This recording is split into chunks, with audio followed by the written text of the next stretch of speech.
Okay so most of the students ને issue આવે કે બધા ટેન્સીસ ના સ્ટ્રક્ચર કઈ રીતે યાદ રાખવા. So there is a simple method. ખાલી એને એક એક્ઝામ્પલમાં બધા ટેન્સના સ્ટ્રક્ચર બનાવી નાખવાના. ફોર એક્ઝામ્પલ ટોટલ 12 ટેન્સીસ આવે છે, બટ એમાંથી આપણે 9 ટેન્સીસને ખાલી યાદ રાખવાની ટ્રાય કરીએ. ઓકે, બીકોઝ મોસ્ટ યુઝફુલ પહેલા 9 છે. સો ફર્સ્ટ ઓફ ઓલ કોઈ એક એક્ઝામ્પલ લેવાનું. અહીંયા આપણે લીધું છે આઈ ડ્રાઈવ અ કાર. હવે એને simple present, simple past, simple future, continuous present, continuous past, continuous future, perfect present, perfect past, perfect future, એ રીતે પાર્ટ્સમાં ડિવાઈડ કરી દીધા છે. ફર્સ્ટ ઓફ ઓલ સિમ્પલ પ્રેઝન્ટનું સ્ટ્રક્ચર શું હોય છે? એમાં વર્બનું ફર્સ્ટ ફોર્મ યુઝ થાય. આઈ એટલે કે સબ્જેક્ટ, પછી ડાયરેક્ટ વર્બનું first form I drive a car. Simple પાસ્ટમાં વર્બનું સેકન્ડ ફોર્મ યુઝ થાય છે V2. અને આ એક જ ટેન્સ એવો છે કે જ્યાં V2 યુઝ થાય છે, એના સિવાય કોઈ પણ જગ્યાએ V2 યુઝ થતું નથી. આઈ ડ્રો અ કાર. આનાથી તમને સ્ટ્રક્ચર ખબર પડે ને ક્યાં ચેન્જીસ આવે છે ખબર પડે. ખાલી આઈ પછી એટલે કે સબ્જેક્ટ પછી જે ચેન્જીસ આપણે કરીએ છીએ એના અકોર્ડિંગ બધા ટેન્સીસ ચેન્જ થાય છે. સિમ્પલ ફ્યુચર તો I will drive a car. અહીંયા પાછું આપણે વર્બનું ફર્સ્ટ ફોર્મ યુઝ કર્યું છે. Clear?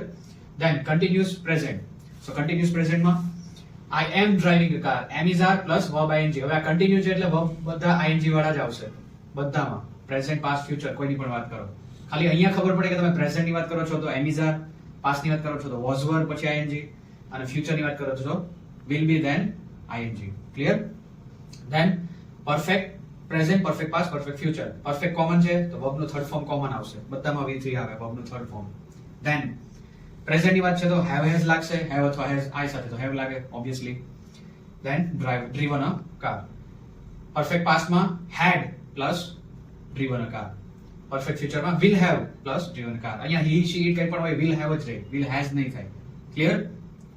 So this is a common method two remember every sentence structures of 9 tense. And also you can change it by different examples. For example, એક example લઉં કે I drink coffee, તો એને બધા ટેન્સમાં હું આરામથી બોલી શકું છું.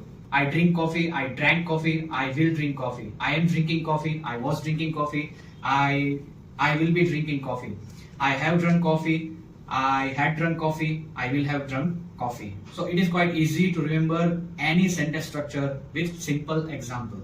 Clear?